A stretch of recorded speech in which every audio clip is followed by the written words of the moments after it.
Straight ahead on 12 News, a different perspective on the railroad controversy impacting Crystal. Today we hear about pressures felt by the railroads themselves.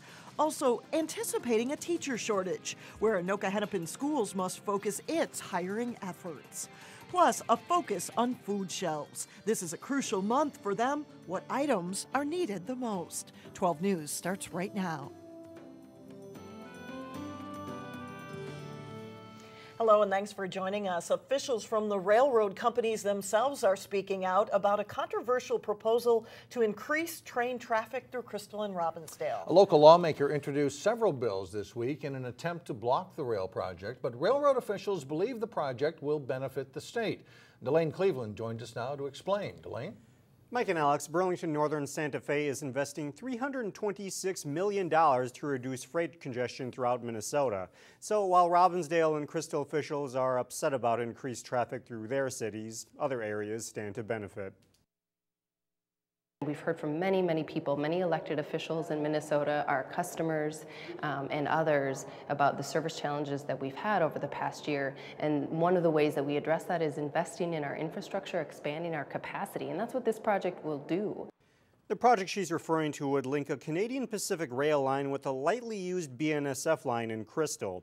If the project moves forward, then traffic would increase through Crystal and Robbinsdale.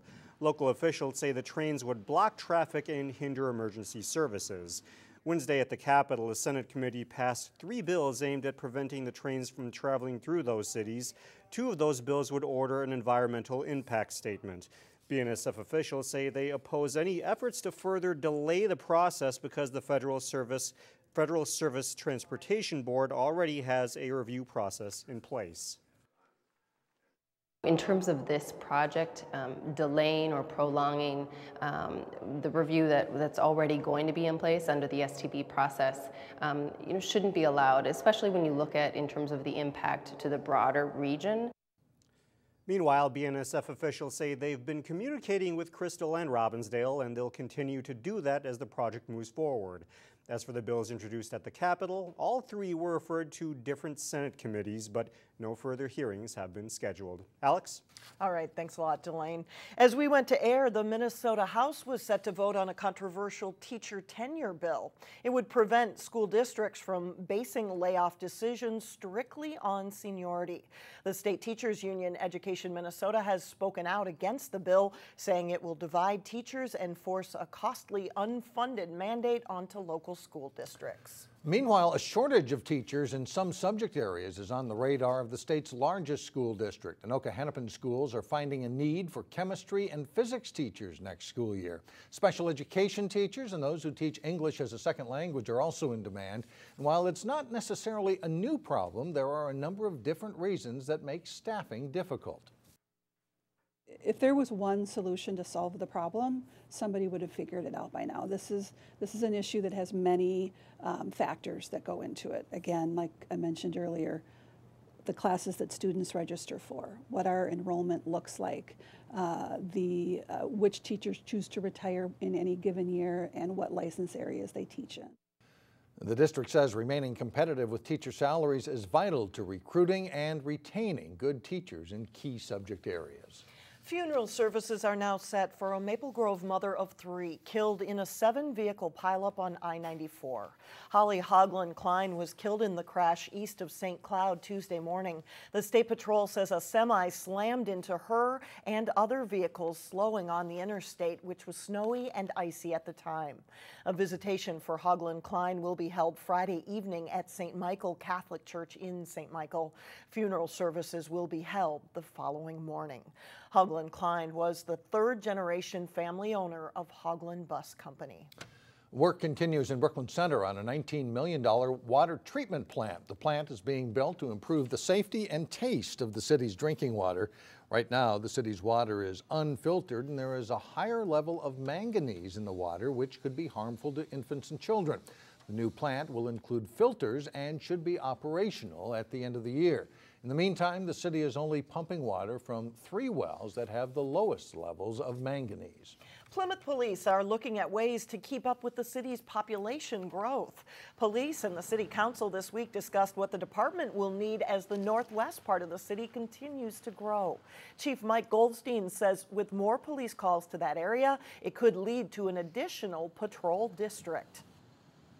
Because of the growth in the community, to an area that was not densely populated previously, it wasn't an area where we needed to concentrate a patrol focus.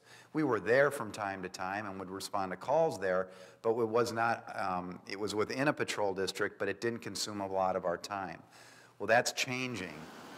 Hiring new officers would likely happen gradually. The city is also working on plans to combine the police and fire departments into a single department to hold down increases in public safety costs.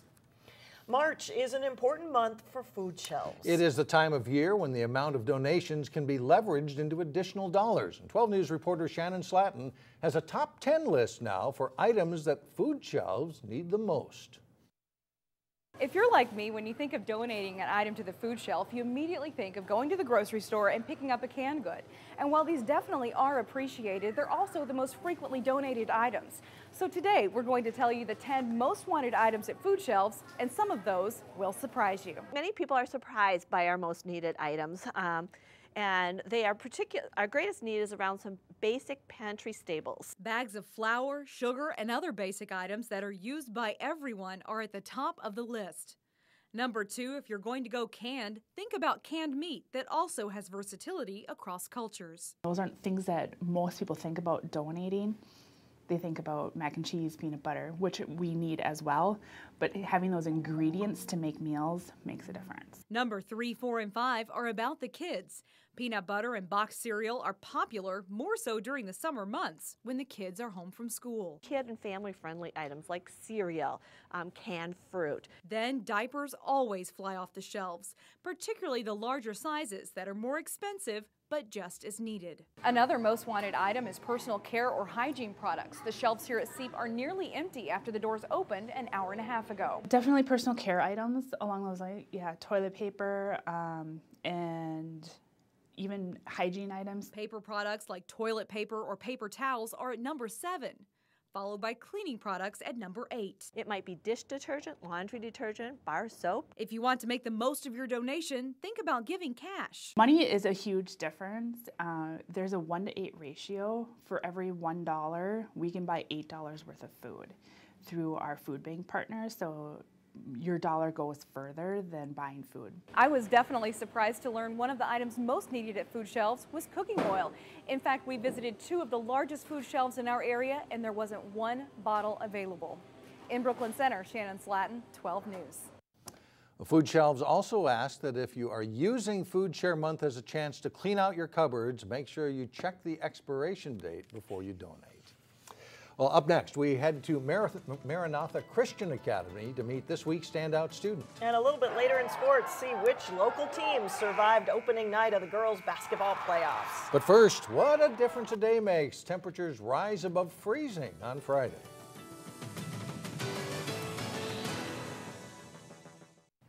You can bet this week's standout student won't have a problem getting a job. Noah Ford is a senior at Maranatha Christian Academy, and as Sonia Goen shows us, he is the epitome of a well-rounded student.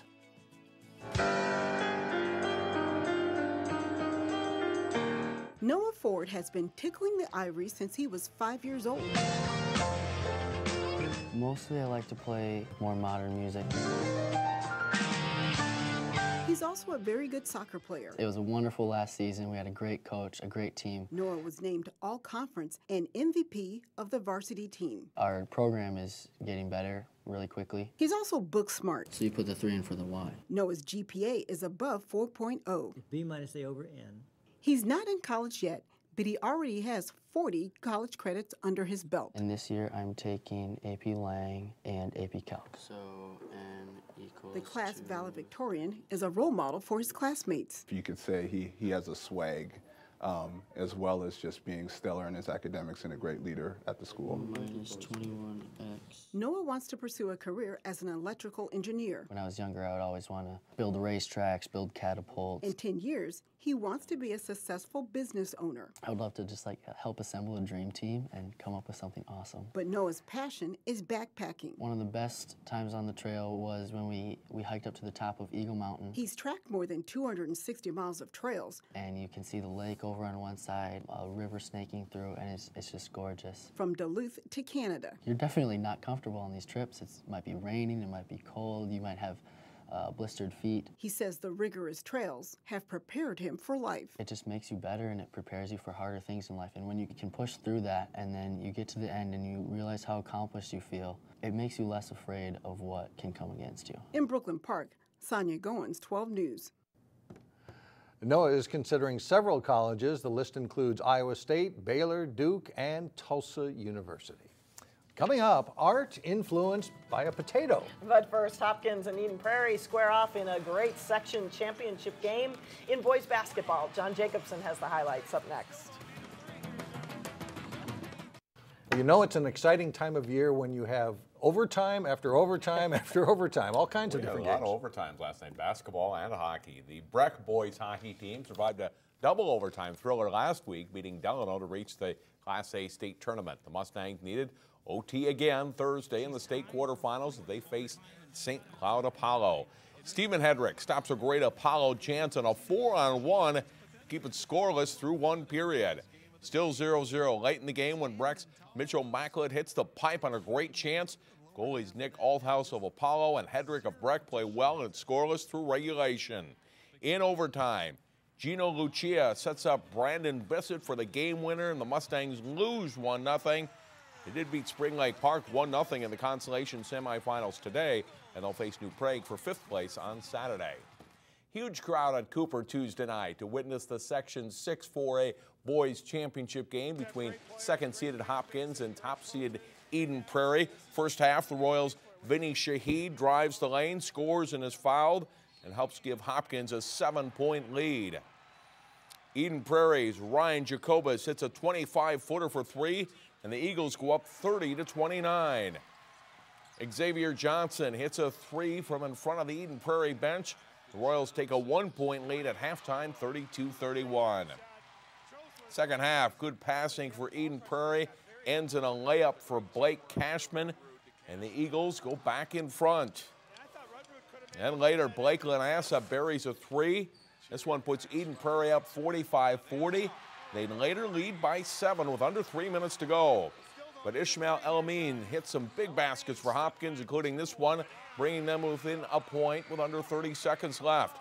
Shaheed gets fouled with 1.3 seconds to play, and he drains 2 free throws to give Hopkins a come-from-behind 59-58 win.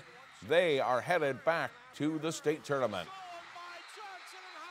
You know, I'm just excited to go back to the Target Center. Our goal here was to rebound, play defense, and try to get out of here. We knew they were a tough team coming in, and we had really good respect for them. The girls' basketball playoffs tip off this week. Osseo has made a strong late-season push, and the Orioles earned the 2nd seed in Section 5 4A. They hosted Irondale in the quarterfinals. Kiara Russell goes inside to Azaria Reed. Back to Russell for a 3, and it's 22-18. Russell pours in 33 points in the night. Irondale doesn't back down, though. Quick passing here leads to an open look. Andrea Bland, her shot bounces around and drops as they stay even. Osseo closes the first half on a 5-0 run. Russell beats the buzzer with a long 3-pointer, giving them the lead 40-35 at halftime. It stays close all the way. Michaela Hamola scores the runner here. She scores 19 to give the Orioles a 2nd point producer. And good passing leaves to an open 3 ball for Hamola. Osseo beats Irondale 74-69, and they advance on to the semifinals. One night after the Wayzata and Maple Grove boys basketball teams met in the Section 5 4A semifinals, the Trojans and Crimson girls teams squared off in the quarterfinals of the Section 5 tournament Wednesday. Cameron Hay, a nice first half for Wayzata. She scores inside, 9-4 Trojans lead. Sydney Franks is open for 3, and she'll hit it to give Wayzata a 25-11 lead. Maple Grove tries to cut into that lead. Mackenzie Barta, quick catch and shoot 3, The Crimson trails 35-22 at the half. Maple Grove comes hard in the second half. Barta with a baseline drive and a reverse layup is good, cutting the lead to 41-38. Wayzata, though, keeps pace. Annie Robertson scores on the break with the left hand. Trojans stay ahead. Megan Rulin will drive to the hoop in the foul, and the Trojans go up 51-44.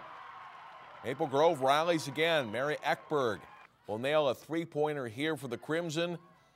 And then with less than a minute to go, Haley Barker drives and scores, and Wayzata's lead is cut to 53-51. But the Crimson doesn't score again, and the Trojans' 8th grader Mimi Schrader ices it with a pair of free throws. They win at 56-51. Wayzata moves into the semifinals to face Osseo Saturday night at 7:45 at Anoka High School.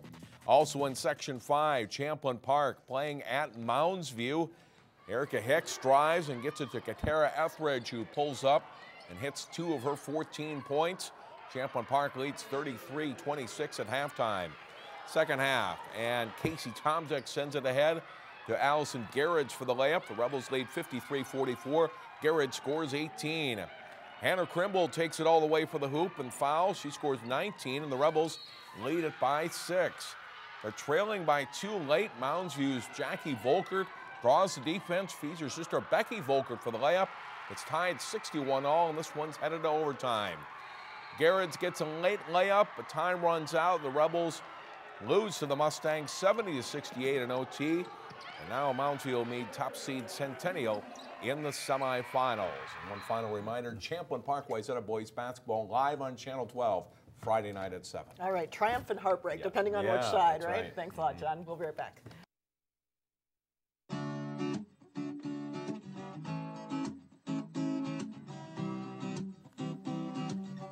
Now to a sappy story with a sweet ending. Many people will be keeping an eye on the weather for maple syrup season. Optimal temperatures are above freezing during the day and below that at night. And it just so happens that those will be the temperatures this weekend. The Eastman Nature Center will host a maple syruping event on Sunday from 1 to 4. And finally, a Brooklyn Park 10-year-old is the proud winner of the Tater Daze Button Design Contest. Yeah, Caitlin Qualley has entered in the past but never won it before. This year, her pencil and crayon drawing of a potato holding a flag with the Brooklyn Park logo on it was selected as the winning design. Look a little closer and you'll see smaller potatoes holding hands in the background. It's a lot to get on a button. I had trouble at first figuring out how to organize it all so it would fit all the information and details, but eventually I got it all picture perfect. To have this opportunity to be selected is very exciting and definitely a first for her. As the winner, Caitlin will get to ride in her own float in the Tater Daze parade this summer. She also gets special recognition by the council. Way to go, Caitlin. See you tomorrow.